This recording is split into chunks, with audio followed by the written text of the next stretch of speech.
Money got longer, speaker got louder, car got faster. Turned to a savage.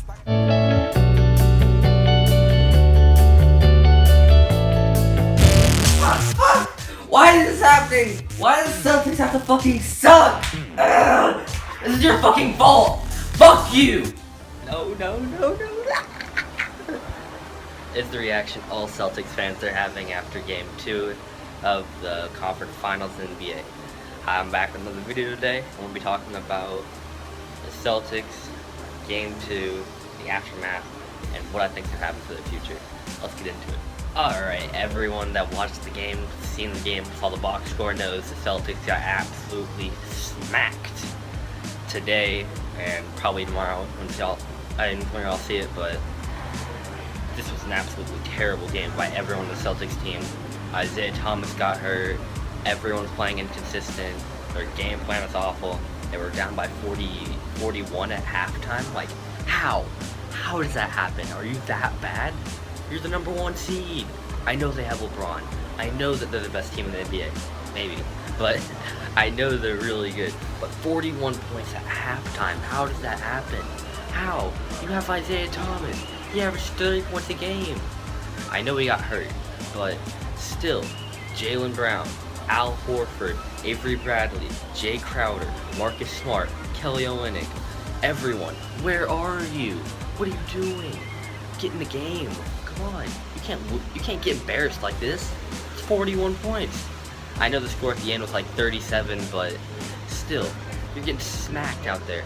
Show some respect for yourself. Like, really, what are you doing? It's just awful. This is just, it's embarrassing for them, the NBA, their coach, their team, their organization. They're just laughing stocks right now. We're getting beat by 31. I know it's LeBron. I don't care. 30 something points is unacceptable.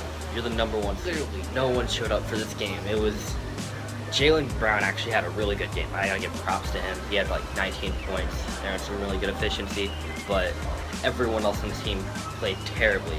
They shot below 30% for the most part, or below 40%, sorry, for the most part.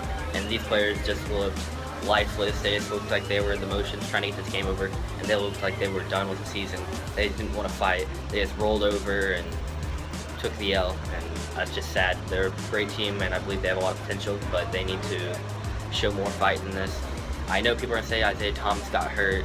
He didn't get hurt till at the end of the second quarter. There was like 1 minute left in the second quarter when he started showing signs of getting hurt. That's not an excuse. They still were down by like 30, something like that. It was high 30s. They were still down by that much at the time he got hurt, so I don't see that as an exception. They played awful. That was probably their worst game of the season. Very embarrassing for their organization and franchise. But let's get into what I think this means for their future and what I think this means for them going forward. They have to sign Gordon Hayward in the offseason. They need to keep Markelle Fultz. Markelle Fultz is going to be a key piece for them going forward. Gordon Hayward is just on the level of Paul George and Jimmy Butler.